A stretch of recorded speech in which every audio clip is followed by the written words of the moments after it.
제 목소리가 여전히 문제가 있어서 여러분이 들으시기에 좀 그러시지만 그럴수록 더 귀를 기울여서 하나님의 음성을 또 듣는 시간들이 되기를 바랍니다. 하나님은 우리에게 아주 참으로 복된 하나님의 나라를 주시기를 원하십니다. 그래서 하나님의 말씀에 보면 하나님은 거룩하신 의로우신 하나님과 더불어 또한 거룩하게 된 하나님의 자녀들이 함께 더불어가는 복된 거룩한 그러한 나라, 가정이 바로 하나님의 나라고 그것이 이 땅에 이루어진 것이 교회 예수 공동체지요. 오늘 그러한 공동체라면 참으로 세상에 기쁨이 되고 어둠이라고 표현하는 이 죄된 세상에 빛이 되고 세상에 길을 찾고 있는 사람들에게 소망이 되는 그러한 교회 공동체가 되어야 합니다. 그러나 불행스럽게도 오늘 그런 빛들을 많은 사람들은 보지 못하는 듯합니다. 그래서 교회에 대한 그런 소망이나 교회에 대한 기대나 이런 부분들이 많이 미약해진 것 같아요. 그 이유를 들어보면 교회가 건물이 좋지 않아서 그렇겠습니까? 아니면 교회가 프로그램이 좋지가 않아서 그렇겠습니까? 교회가 무엇인가 교회의 본질을, 교회의 역할을 감당하지 못하기 때문이 아닌가 그렇게 생각을 합니다.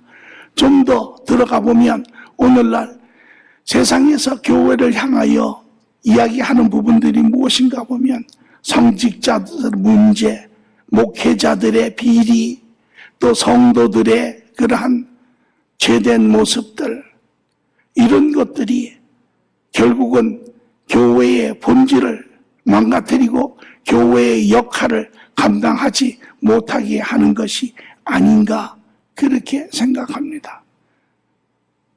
오늘 그렇다면 과연 무엇이 성도를 성도답게 할 것이며 무엇이 교회의 본질인 거룩함과 의로움을 지키게 할 것이며 무엇이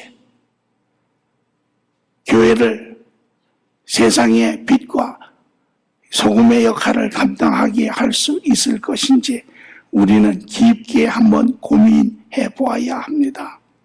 오늘 이것은 또한 우리의 삶이기도 하기 때문에 그렇습니다. 교회가 바로 그 역할을, 본질을 가지고 그 역할을 감당할 수 있을 때 교회의 일원인 또한 성도가 그 본질을 유지하고 또한 자기가 막 각자 해야 할 일들을 바로 감당할 수 있기 때문에 그렇습니다. 오늘 우리는 무겁지만 다소 부담스러운 그러한 면이 있지만 우리가 들어야 하는 또 우리가 보아야 하는 필요에 따라서 우리가 고쳐야 하는 그러한 부분들을 우리는 같이 보고자 합니다. 오늘 본문의 말씀은 마태복음 18장 15절에서 20절의 말씀입니다. 한 절씩 읽겠습니다. 제가 먼저 읽지요. 내 형제가 죄를 범하거든 가서 너와 그 사람만 상대하여 권고하라. 만일 들으면 내가 내 형제를 얻은 것이요.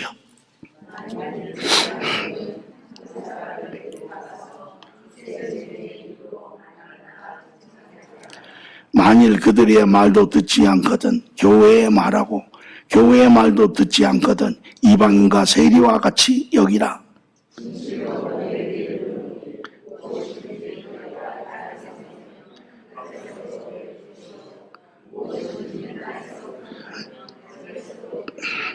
진실로 다시 너에게 이르노니 너희 중에 두 사람이 땅에서 합심하여 무엇이든지 구하면 하늘에 계신 내 아버지께서 그들을 위하여 이루게 하시리라. 같이 했습니다. 두세 사람이 내 이름으로 모인 곳에는 나도 그들 중에 있느니라. 아멘.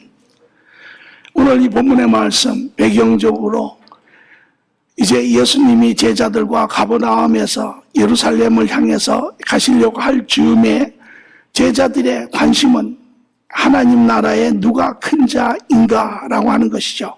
그들은 여전히 예수님의 가르침에도 불구하고 그들은 예수께서 이제 예루살렘에 올라가 그들이 기다리는 영광된 이스라엘, 로마 제국을 또한 세상의 모든 잘못된 그런 인간적인 제도를 부서뜨리고 이스라엘을 다시 회복하는 영광 가운데 우뚝 서는 그러한 나라를 기대합니다. 그렇다면 물론 예수님의 제자가 된 이 12제자들, 이들은 당연히 하나님 나라에서 가장 높은 자가 될 것임을 그들은 기대합니다. 그런 것을 바라고 그런 것을 원하고 그런 것을 확인하기 위하여 예수님께 묻습니다. 천국에서는 가장 큰 자가 누구니까? 예수님은 그들의 잘못된 마음을 봅니다. 그들의 교만한 마음을 봅니다. 그들의 이기적이고 자기중심적이고 자기 영광을 지향하는 그런 마음을 주님께서는 알고 계십니다. 그리고 그들에게 말씀하여 가르치시기를 천국은 그와 같지 않으니라. 천국은 가장 작은 자가, 이 세상에서 가장 작은 자가 바로 가장 큰 자이니라 라고 가르치시죠. 그것이 바로 마음이 심령이 가난한 자, 세상에서도 자기가 내면적으로 외면적으로 할 수 있는 부분이 제한된 것을 깨달아 아는 자, 자기가 얼마나 연약한 자인 것을 스스로 깨달아 아는 자, 그런 자가 하나님을 찾게 되고 하나님을 찾는 자가 하나님의 구원에 임하게 되고 그 구원에 임하는 자가 이제 하나님으로부터 인하여 바른 그러한 겸손함과 긍휼함을 가지고 다른 사람들을 나아가 돕는 자, 그 자가 바로 큰 자입니다. 세상에서 큰 자는 한 사람, 자기의 영광과 자기의 어떠한 그러한 공명을 위해서 모든 것이 소모되지만, 그러나 세상에 작은 자, 하나님 나라의 큰 자는 세상의 많은 사람들을 위하여 자기의 삶을 내려놓는 자이지요. 그래서 세상에서 정의하는 큰 자는 실상은 세상에서 가장 작은 자입니다. 그러나 하나님 나라에서 정의하는 가장 작은 자는 세상에서 실상은 가장 큰 자이지요. 이것을 가르친 후에 예수님은 또 하나를 더 보시는데, 이제 12제자들 사이에 거기에 알력이 있습니다. 거기에 서로 욕심이 있고 경쟁이 있고 거기에 분냄이 있고 시기가 있는, 그래서 12제자들 사이에 서로 높은 자가 되기 위하여 서로를 실족게 하는 그러한 모습을 보시고 예수님께서 오늘 이 말씀을 가르치고 계시는 것입니다. 오늘 저는 이 말씀을 읽으며 많은 개인적인 고민의 시간이 있었습니다. 이 말씀을 지난 한 달 동안 묵상을 하면서 이 말씀을 오늘 여러분이 우리가 읽은 것처럼 그 말씀의 내용이 무엇입니까? 그 말씀의 내용인 것은, 만약에 형제들 중에, 너희 중에, 성도들 중에, 교회 안에 교인들 중에 형제에게 죄를 지으면 너희가 개인적으로 가서 만나고, 또 그것이 안 되면 성도와 같이 가고, 또 그것이 안 되면 교회에 이야기하라.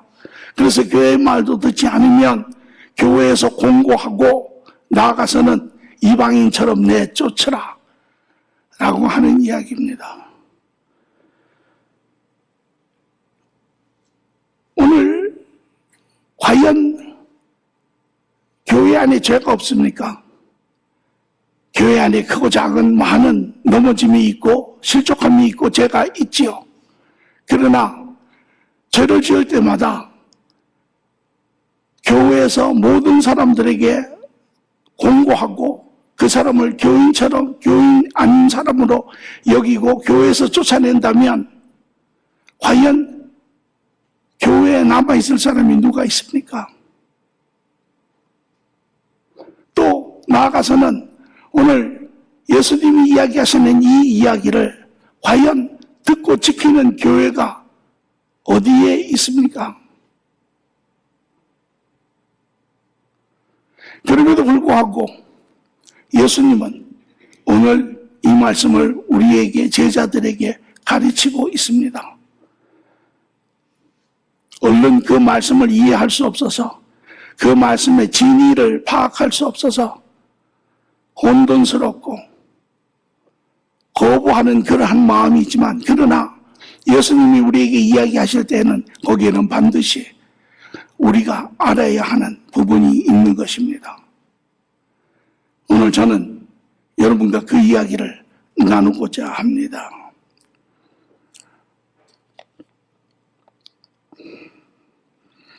성도를 실족하게 하였을 때 교회는 어떻게 해야 합니까? 오늘 성도가 죄를 지으면 교회는 어떻게 합니까?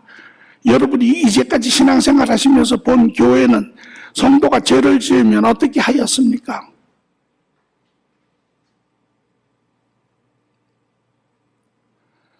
많은 교회는 현실에 불행스럽게도 성도를 그 죄를 치리하는 그러한 부분들이 별로 없지요. 왜? 그렇게 하면 교인들이 다 교회를 떠나갈까 봐 두려워서.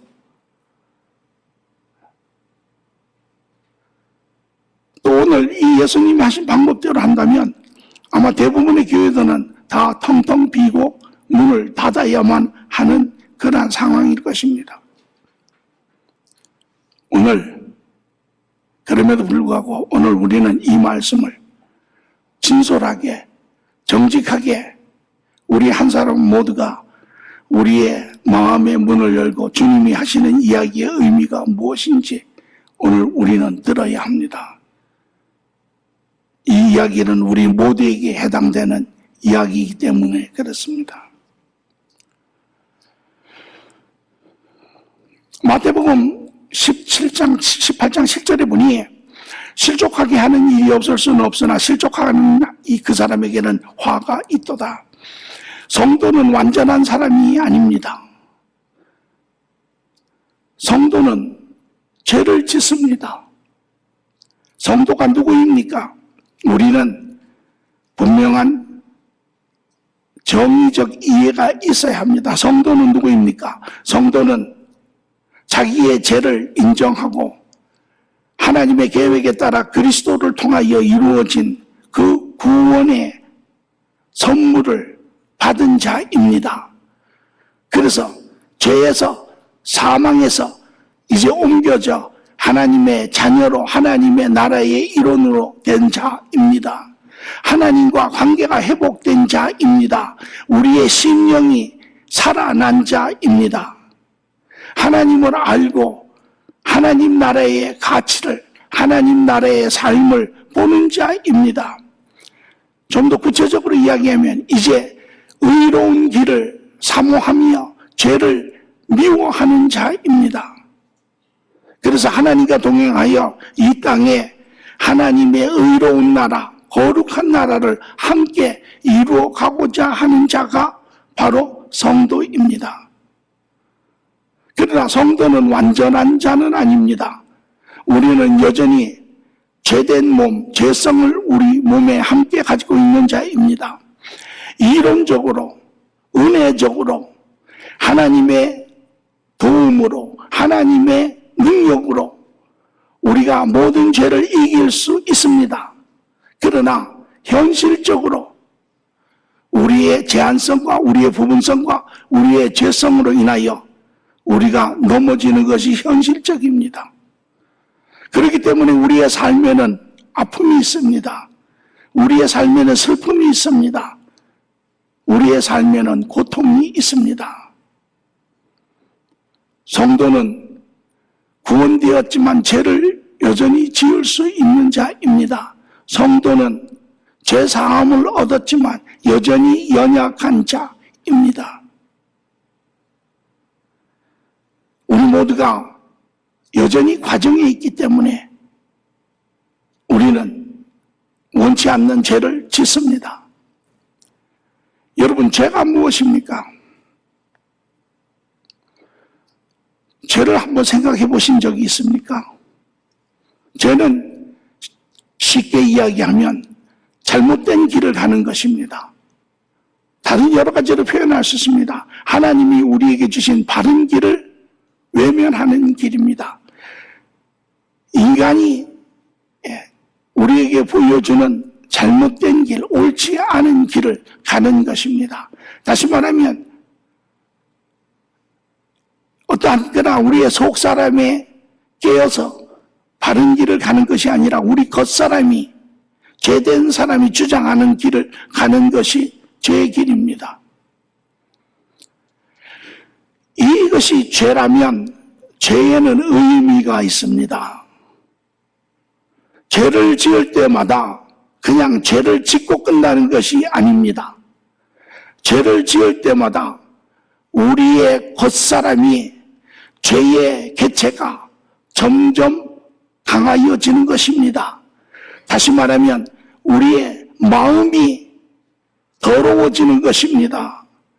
우리의 마음이 잘못된 것으로 채워지는 것입니다. 그래서 우리의 마음이 더러워지는 것이고, 우리의 마음이 더러워지면 우리의 생각이 더러워지는 것이고, 우리의 생각이 더러워지면 우리의 몸이 더러워지는 것입니다. 더러운 행위를 통하여. 이것이 죄의 의미입니다. 죄는 그 의미가, 그 결과가 없는 것이 아닙니다. 우리는 죄를 지을 때마다 우리가 더러워지는 것을 우리는 알아야 합니다. 우리가 죄를 지을 때마다 우리만 더러워지는 것이 아닙니다. 우리가 죄를 짓는 우리의 형제 자매도 우리는 죄로 인하여 그들을 더럽게 하는 것입니다.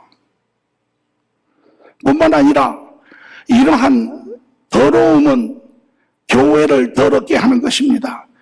교회의 거룩함을, 교회의 의로움을 깨트리는 것입니다. 왜? 죄는 전형적이기 때문에 그렇습니다.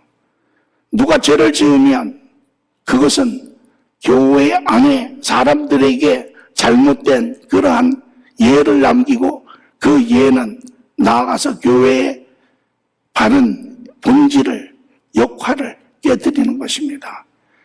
이것이 죄가 가지고 있는 모습입니다.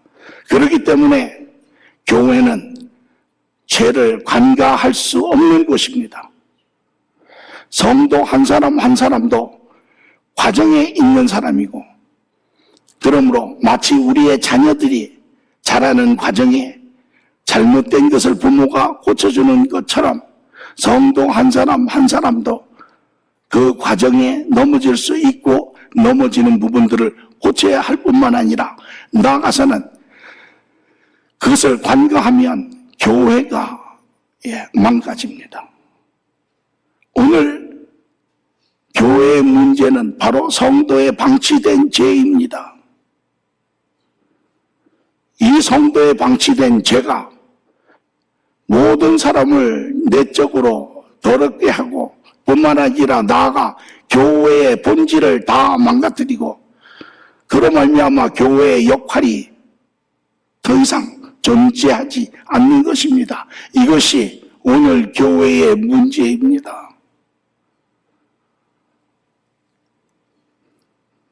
그러면 어떻게 우리는 교회를 바르게, 의롭게 우리는 할 것인지, 어떻게 우리는 교회의 본질을, 교회의 역할을 세상 가운데 행할 수 있도록 할 것인지, 우리는 오늘 그 말씀을 주님한테서 배우는 시간이 되어야 합니다.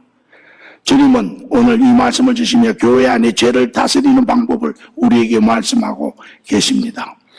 첫 번째, 세 가지를 이야기하셨는데, 형제가 죄를 범하거든 성도들 사이에 교회 안에 죄의 문제입니다. 가서 너와 그 사람만 상관하되 권고하라. 만일 들으면 내가 내 형제를 얻는 것이요.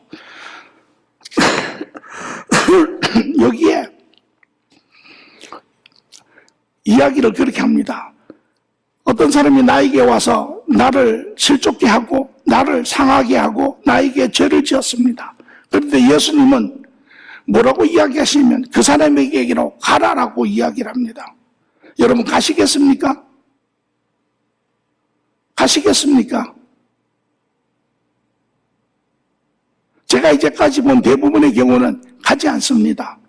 왜 안 갑니까?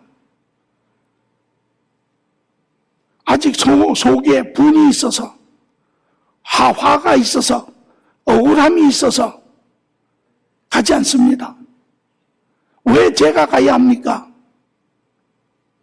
그렇게 이야기하죠. 그런데 주님은 가라라는 것입니다. 개인적인 조건을 첫 번째로 이야기해서 거기서 가라라고, 내가 가라라고 이야기합니다. 가되 혼자 가라라고 이야기하세요. 혼자 갑니까? 대부분의 경우는 혼자 잘 안 갑니다. 예. 아직 안에 상처받은 그러한 아픔이 그대로 있고 그 아픔으로 인하여 분이 있고 화가 있고 미움이 있고 쓴뿌리가 있고 갑니까? 안 가죠. 갈라디아서 6장 1절은 이것을 이렇게 이야기합니다. 형제들아, 사람이 만일 무슨 범죄한 일이 드러나거든 신령한 너희는 온유한 심령으로 그러한 자를 바로 잡고 너 자신을 살펴보아 너도 시험을 받을까 두려워하라. 여기에 두 가지를 이야기합니다. 신령한 너희는 온유한 심령으로 너희도 시험을 받을까? 신령한 심령으로 가라라는 것입니다. 다시 말하면 무슨 소리입니까? 신령하다라고 하는 것은 우리가 하나님 안에서 보라라는 것입니다. 우리가 상처를 입고 화가 나고 분이 나고 쓴뿌리가 자라면 더 이상 하나님 관점에서 보지 않습니다. 내 관점에서 보지요. 내가 이렇게 아픈데, 내가 이렇게 상처를 받았는데, 내가 이렇게 억울한데, 전부 다 자기 이야기합니다. 그러나 우리는 그 관점이 바뀌어야 합니다. 왜? 우리가 이전에 본 것처럼 예수님께서 성도가 누구라고 이야기하였습니까? 성도는 바로 하나님의 자녀된 자, 우리와 삶의 형제가 된 자, 또 뿐만 아니라 실상은 이 세상에서 작은 자처럼 보이지만 가장 큰 자, 바른 자, 그것이 성도입니다. 하나님은 그러므로 그 성도 한 사람도 잃어버리지 않는 것이 하나님의 뜻입니다. 우리가 그 성도의 바른 모습을 우리가 보려고 할 때 우리의 관점이 바뀌어버립니다. 더 이상 내 육의 관점이 아니라 하나님적인 관점으로 우리는 그 사람을 볼 수 있습니다. 뿐만 아니라 여기에 또 그렇게 이야기합니다. 온유한 심령으로 왜? 자신도 시험을 받을 것을 기억하라는 것이 우리 모두가 다 연약하다라는 것입니다. 우리 모두가 다 넘어질 수 있는 자이기 때문에 그렇습니다. 우리 모두가 완전한 자가 아니죠. 우리 모두가 다 죄성을 가지고 있는 자입니다. 지금 다른 사람이 넘어졌지만 나도 넘어질 가능성을 가지고 있는 자입니다. 그렇기 때문에 긍휼한 마음으로 보라라는 것입니다. 그리하면 갈 수 있습니다. 왜 갑니까? 대부분의 경우는 자기가 잘못을 해놓고 알지 못합니다. 만약에 자기가 잘못을 한 사람이면 알죠. 하나님 나라에 있는 사람들은 깨어있는 사람들입니다. 바른 길을 가기를 원하고 죄를 미워하는 사람들입니다. 그래서 자기가 잘못을 하면 잘못은 할 수 있는 그러한 연약함은 있지만 잘못을 하면 압니다.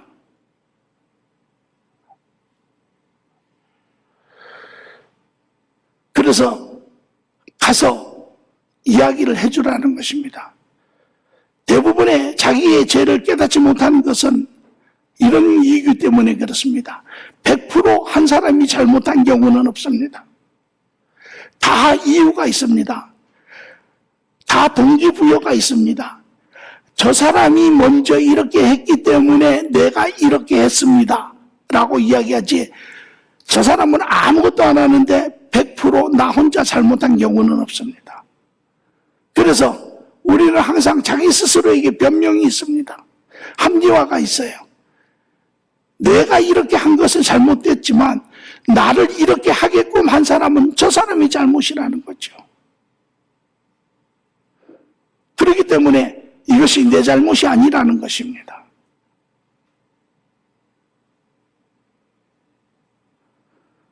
그렇지 않습니다. 둘 다 잘못이 있으면 둘 다 잘못한 거죠. 그래서 먼저 가서 이야기하라는 것입니다. 들으면 안 들을 수도 있어요. 그런데 어떤 사람이 듣습니까? 성도는, 하나님 안에 깨어있는 사람은 듣습니다. 아마 여러분 가운데 많은 사람들은 아마 이미 경험을 해봤을 거예요. 예, 누가 이야기하면 알죠. 깨달아집니다. 아, 이것은 내 잘못이로구나 깨달아져요. 깨달으면 형제를 얻음이라 그렇게 이야기합니다. 형제를 어떻게 얻습니까? 형제를 얻는다고 하는 것은 형제를 이미 잃어버렸다라는 것입니다. 죄를 지면 교회 안에서 성도가 죄를 지으면 그 죄를 짓는 순간 그 사람을 잃어버린다라고 하는 사실을 우리는 알아야 합니다. 어떻게 잃어버립니까? 한 예를 제가 듭니다. 집안에 부모가 말다툼을 하고 싸움을 합니다. 그러면 말다툼을 한참 하면 애들이 두려워하지요. 그러다가 말다툼을 하고 그것이 잘 좋게 끝나지 않고 서로 각자 방으로 가서 문을 탁 닫아버립니다. 그러면 그 순간 모든 관계는 끊어집니다. 남편과 아내의 관계가 끊어지고 부모와 자녀의 관계가 끊어집니다. 자녀도 이야기하지 않습니다. 아이와 아이들 사이에도 이야기하지 않습니다. 성도가 죄를 짓는 그 순간 그 성도는 교회 안에 있다 할지라도 이미 잃어버린 성도입니다. 왜? 더 이상 관계가 펠로십이 이루어지지 않습니다. 죄를 지은 사람과도 관계가 이루어지지 않을 뿐더러 다른 사람들과도 잘 관계가 이루어지지 않고 나아가서는 하나님과의 관계도 이루어지지 않습니다. 그렇기 때문에 잃어버린 자입니다. 가서 사랑 가운데 성도를 바로 보고 그를 권면하면, 그래서 그러면 깨어있는 사람들은 듣습니다.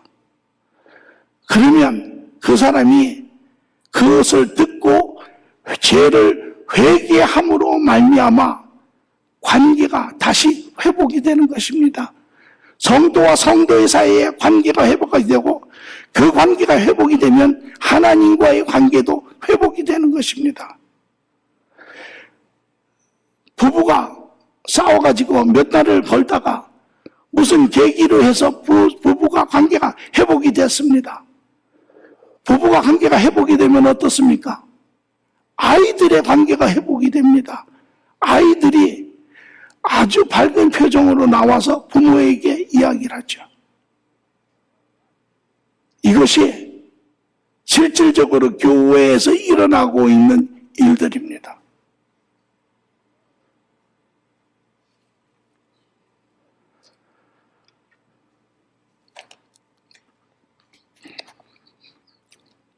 야고보서 5장 20절은 이렇게 이야기합니다. 너희가 알 것은 죄인을 미혹한 길에서 돌아서게 하는 자가 그의 영혼을 사망에서 구원할 것이며 허다한 죄를 덮을 것입니다. 이것이 우리가 함께 더불어 해야 하는 일입니다. 예수님은 이러한 바른 모습을 우리에게 보여주고 계시는 것입니다.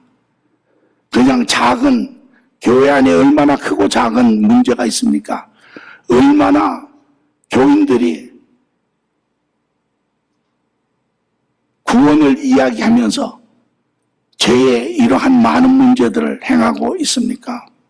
오늘 이것이 어떤 면에서 구원을 얻은 성도들이 가지고 있는 허점 중에 하나일 수도 있습니다.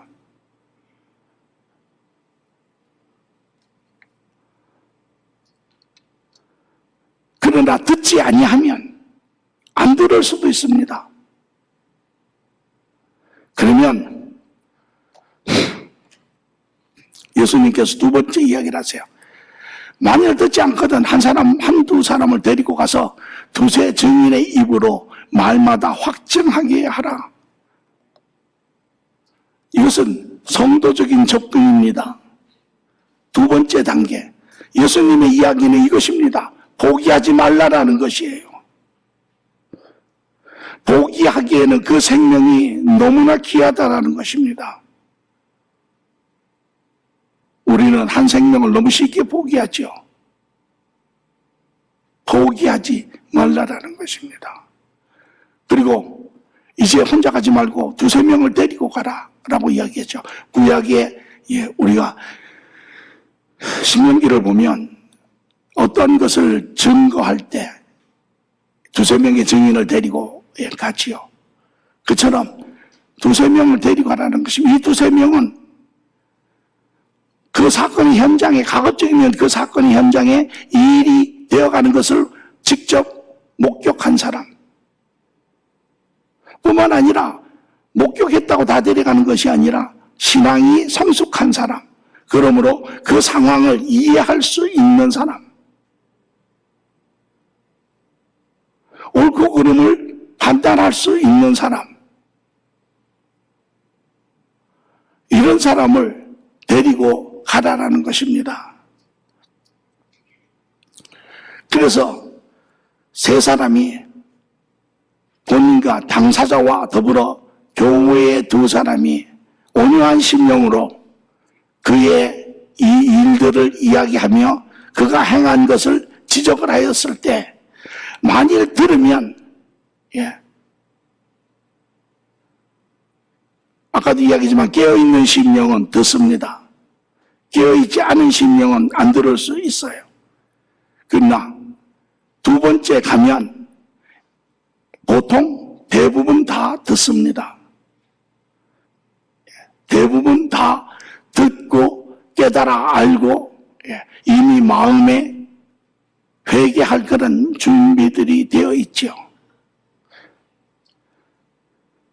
그러나 안 듣는 경우가 있어요. 깨달았는데도 순복하지 않는 경우가 있습니다. 그게 어떤 경우냐면 이런 경우입니다. 우리가 많은 신앙인들 가운데서 보는 그러한 내용인데요. 본인이 생각을 하고 깨달았습니다. 자기가 잘못한 부분도 알았습니다. 상대편이 이야기한 것도 알았습니다. 그런데 뭐라고 이야기했는지 이렇게 얘기합니다. 제가 깨달았는데요. 제가 하나님께 기도하고 다 해결했습니다.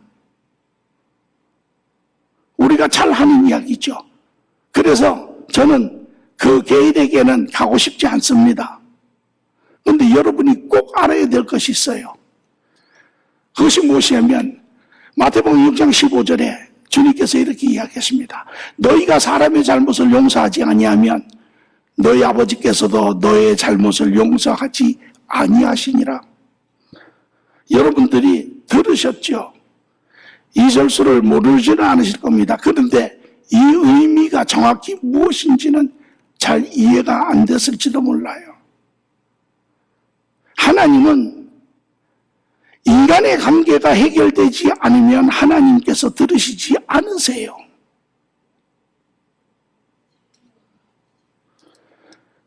마태복음 5장 23절에 24절에 이것을 이렇게 이야기합니다. 예물을 제단에 드리다가 거기서 내 형제에게 원망 들을 만한 일이 있거든, 일이 생각나거든 예물을 제단 앞에 두고 먼저 가서 형제와 화목하고 그 후에 와서 예물을 드리라. 우리는 문제가 있으면 하나님 앞에만 기도하고 하나님이 다 해결하고, 사람과의 관계는 뭐 거꾸로우니까 불편하니까 자존심 상하니까 안 해도 된다라고 이야기를 하지요. 천만의 말씀입니다. 성도와 성도의 사이의 문제가 먼저 해결되지 않으면 하나님께서 받지 않으세요. 오늘 우리가 이 사실을 깨달아 안다면 오늘 우리의 삶 가운데 해결되지 않은 수많은 문제들로 인해서 오늘 우리는 하나님과의 관계도 막혀있는 부분이 얼마나 많은지 모릅니다.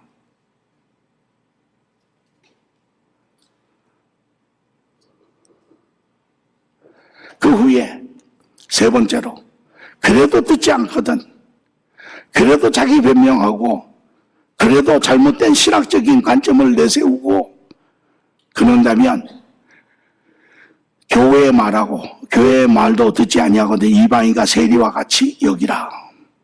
교회 이야기하라는 것입니다. 여기 교회는 두 가지를 이야기할 수 있습니다. 교회의 리더십과 또 교회 전체를 이야기할 수 있죠. 왜 교회에다 이야기하라고 합니까? 이유가 있습니다. 세 번째는 교회적인 접근인데요. 전체적인 개종적인 접근입니다. 여기에 바로 예수님이 이야기하시는 것은 교회는 하나님이 이 땅에 세우신 하나님의 대리인이기 때문이라는 것입니다. 대리인. 그렇기 때문에 교회에는 다른 지도자들이 세워져야 합니다. 그냥 대리인이 되는 것이 아닙니다.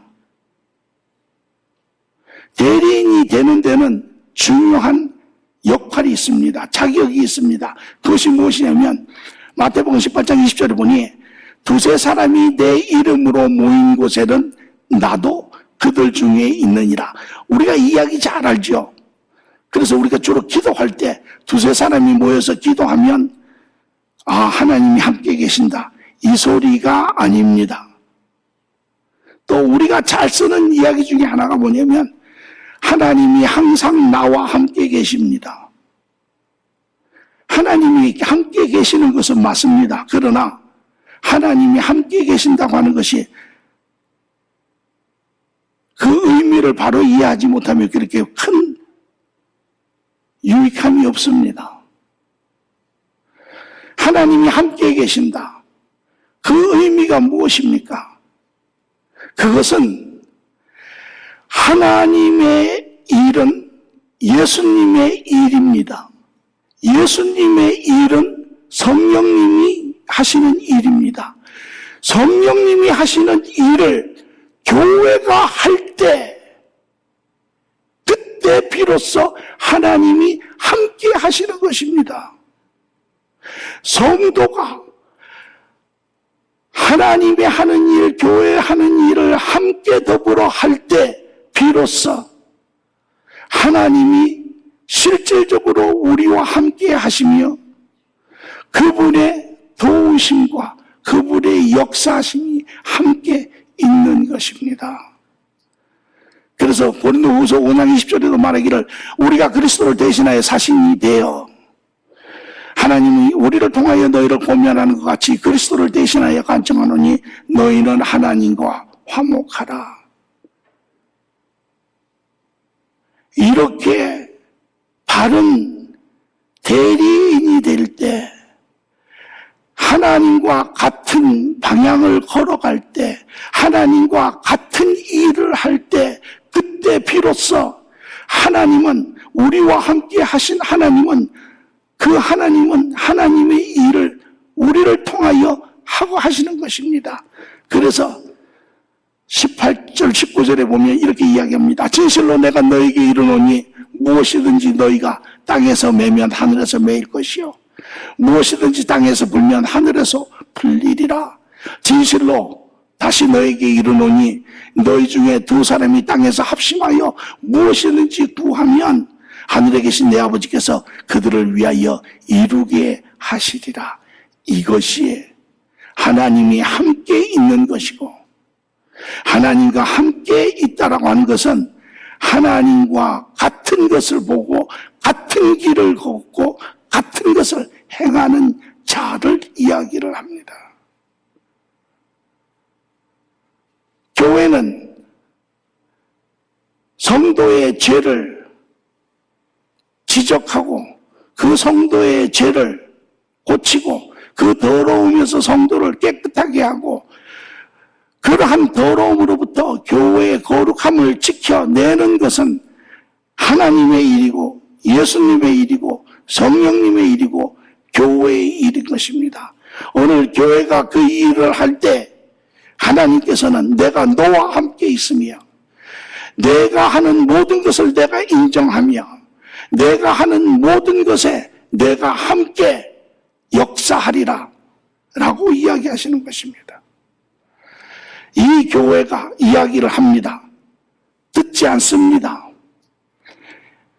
그러나 이 시간대쯤 되면 정말 성도라면 깨어있는 사람이라면 이미 깨달음을 갖고 이미 알고 이미 자기의 죄를 회개합니다. 그러나 듣지 않는 종류의 사람이 두 종류의 사람이 있을 수 있습니다. 하나는 성도이지만 아주 타락의 길로 빠진 사람, 또 하나는 성도가 아닌 사람. 그래서 그런 사람을 이방인처럼 여기라 라고 이야기하죠. 성도 중에 고린도 교회에 이런 사람이 있습니다. 고린도전서 5장 1절에서 2절을 보니 너희 중에 심지어 음행이 있다 함을 들었으니 그런 음행은 이방인 중에도 없는 것이라. 누가 그 아버지의 아내를 취하였다 하는도다. 그리하고도 너희가 오히려 교만하여져 어찌하여 통분히 여기지 아니하고 그 일 행한 자들을 너희 중에서 쫓아내지 아니하였느냐. 교회가 죄를 치리하지 않았죠. 그냥 그대로 내버려 두었습니다. 또 디모데전서 4장 1절에서 2절은 이런 이야기를 합니다. 그러나 성령이 밝히 말씀하시기를 후일에 어떤 사람이 믿음에서 떠나 미혹하는 영과 귀신의 가르침을 따르리라 하셨으니 자기의 양심이 화인을 맞아서 외식함으로 거짓말을 하는 자들이라. 불행스럽게도 깨어있는 사람들 중에 이런 사람들이 있습니다. 은혜로 구원을, 예수님의 그 구원을 은혜로 받았죠. 그러나 그 하나님을 알아가는, 인격적으로 관계하는, 자라가는 이러한 기간이 전혀 형성되지 않고 주어진 자기의 삶을 살면서 세상 가운데 살다가 세상에 하는 것과 똑같이 행하면서 살다가 죄를 범하고 또 죄를 범하고 죄를 범하고 그럼에도 그것을 깨닫지 못하고 처음에는 깨달았겠죠. 그러나 그 후에 결국은 완전히 깨닫지 못하는 그러한 사람이 있습니다. 이런 사람은 거듭나지 않은 사람으로 여기라는 것입니다. 두 번째로 거듭나지 않은 사람은 깨닫지 못하지요. 윤리적으로, 지식적으로 깨달을 수는 있지만 내면적으로, 심령적으로 깨닫지는 못합니다. 반면에 자기의 어떤 육적인, 감정적인 이러한 부분에 생각이 더 강해서 회개하지 않습니다. 이런 두 종류의 사람은 교회에서 쫓아내라라는 것입니다. 교회에서 그 사람의 죄를 공포하고 그 사람을 쫓아내라. 왜? 여러분 가운데 아니 교인을 어떻게 쫓아냅니까? 아니 그 사람도 우리가 품어야지요. 그 사람도 우리가 가지고 데리고 있어야 언젠가는 교인이 되지 않습니까? 그거는 우리의 생각이죠. 고린도후서 6장에 이렇게 이야기합니다. 적은 누룩이 온 땅에 퍼지는 것을 알지 못하느냐. 이런 자들이 교회의 성도를 넘어뜨리고 더럽게 하고 교회의 의로움을 무너뜨리고 교회의 거룩함을 망가뜨리는 자들입니다. 한 예를 제가 들어보겠습니다. 예수님이 사역을 하실 때 이스라엘 백성들에게 말씀을 증거하실 때 이스라엘 백성들은 모든 사람이 이스라엘 백성들이지만 세 종류의 사람이 있었습니다. 한 종류는 제자들이었습니다. 두 번째 사람들은 군중이었습니다. 세 번째 사람은 바리새인들이었습니다. 제자 12제자들은 지금으로 이야기하면 성도, 거듭난 그러한 자와 같은 자였죠. 이미 깨어서 말씀을, 진리의 말씀을 분별할 수 있는 그런 자들이었습니다. 군중들은 아직도 여전히 진리 가운데 있지는 못했습니다. 그들은 구도자와 같은 자였습니다. 여전히 메시아를 찾고 잘못된 그러한 관점으로 메시아를 찾았지만 그러나 그들에게는 여전히 삶의 바른 길, 진리의 길, 하나님을 찾는 그런 자들이었습니다. 그러나 세 번째 사람이 있었는데 그 사람들이 바리새인들입니다. 이 바리새인들은 어떤 사람들입니까? 예수님에게 길을 찾으러 온 자도 아닙니다. 그들은 예수 그리스도를 죽이기 위하여, 모함하기 위하여, 기회를 찾기 위하여 예수님의 그 군중에 있었던 자들입니다. 제가 이야기하는 자들이 바로 이 바리새인에 속한 자들입니다. 그들은 교인이 될 사람들이 아닙니다. 이런 자들을 쫓아내라라는 것입니다.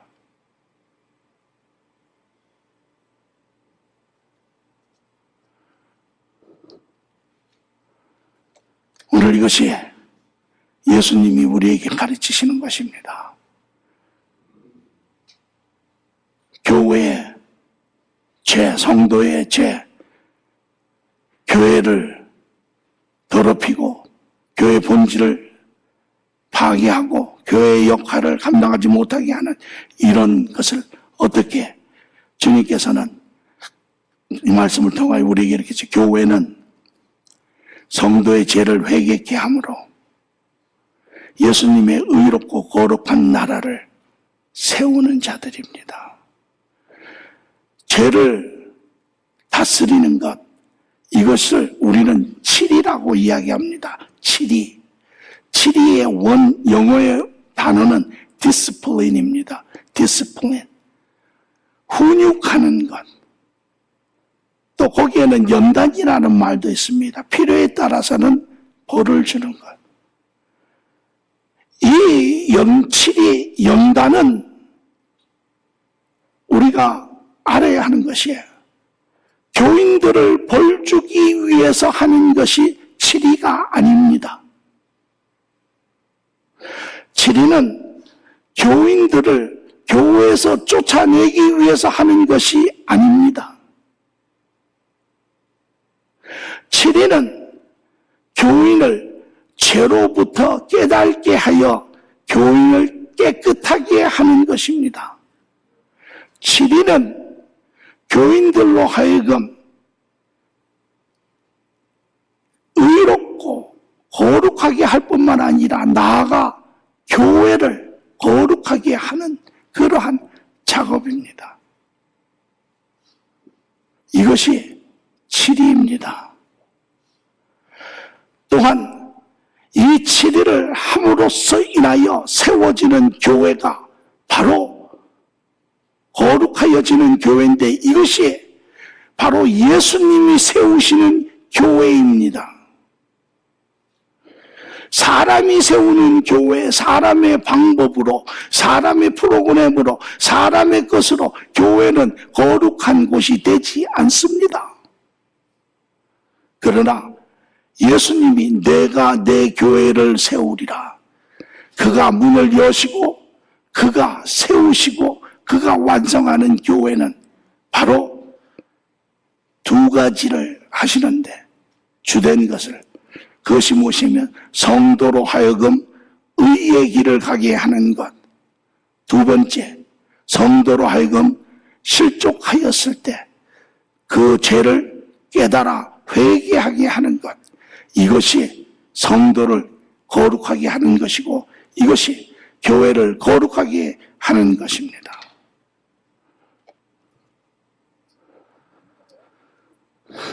오늘 그리스도인들이 죄를 지으면 어떻게 합니까?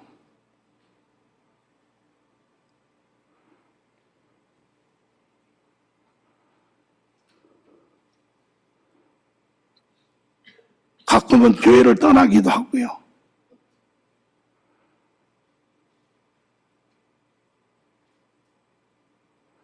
가끔은 또 어떤 사람과 문제가 있으면 또 다른 사람과 또 관계하고요.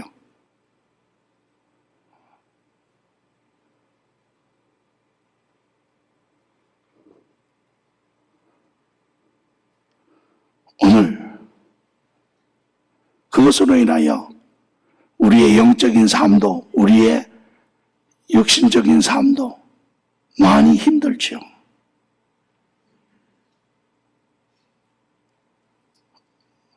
오늘 우리는 죄를 지었을 때 우리는 죄를 회개해야 합니다.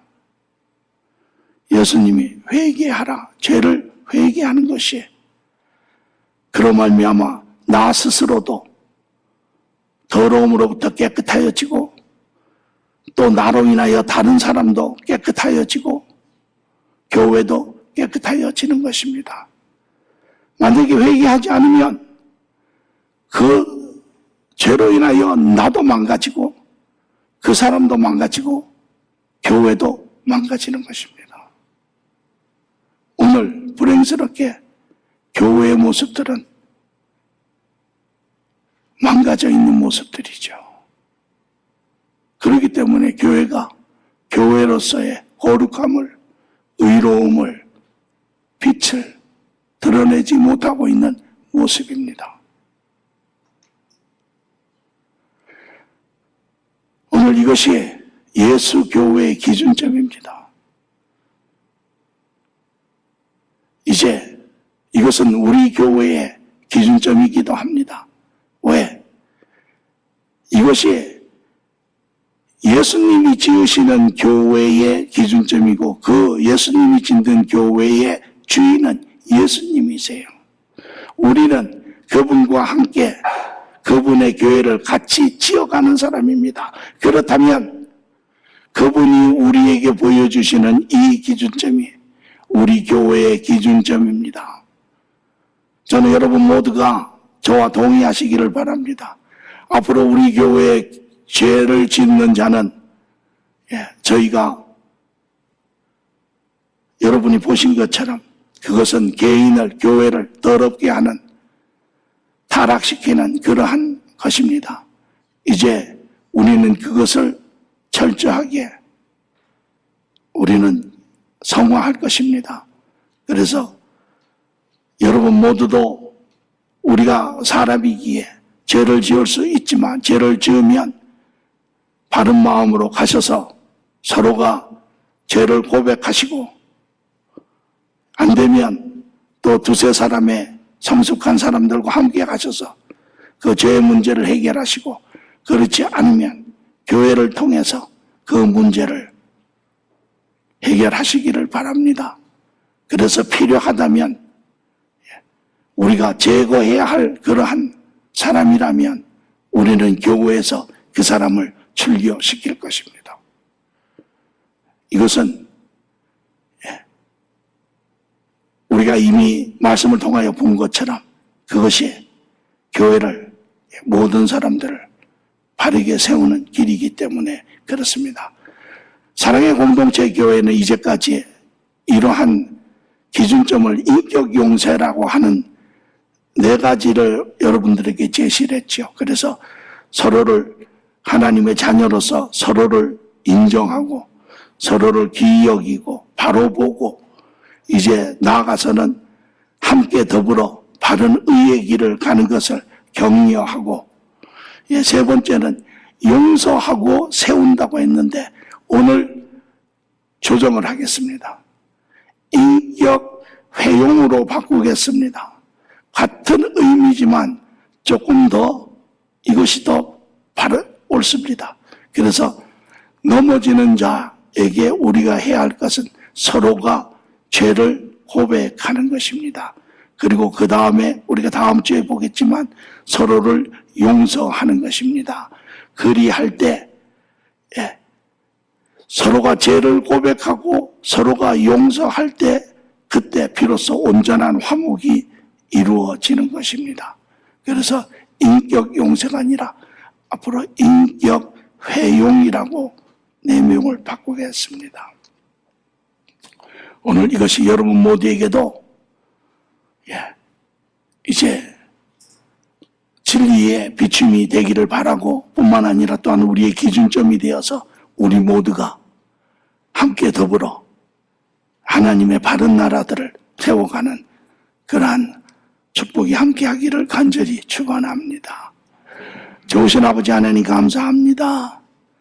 참으로 우리에게 이 모든 것을 진리로 가르쳐 주시니 감사합니다.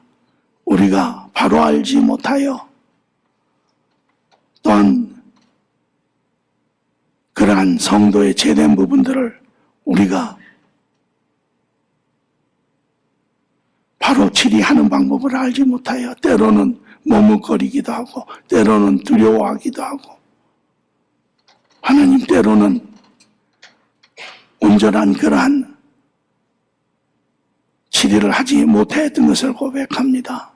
그러 말미암아 오늘 교회의 모습이 참으로 주님 교회이지만 너무나 많은 경우에 우리가 그 교회의 주인이라고 이야기하고 주님의 그 길을 우리가 쫓아가기보다는 우리가 그 길을 만들어 가려고 하였던 것을 고백합니다. 주님, 이 시간 우리를 용서하시고 이제 공동체 모든 식구들이 함께 바르게 이제 바른 것을 보며 바른 그러한 심령들을 세워가는 주님의 길을 함께 가고자 하오니 주님 우리를 주관하시고 다스려 주시옵소서. 감사하며 예수님의 이름으로 기도합니다. 아멘.